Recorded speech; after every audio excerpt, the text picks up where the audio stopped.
And winter storm 2026 has begun, folks. They're calling for 12 to 18 inches.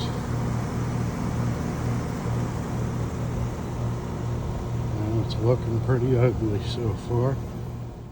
Got the generator running yesterday just in case.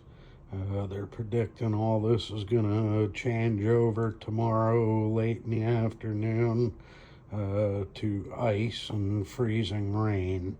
So yeah, it could get ugly, and hopefully we don't lose power, but we're ready to go just in case. Generator's running good. Hoping we don't lose power, but you never know. Better to not need it and have it, and not have it and need it, if you know what I mean.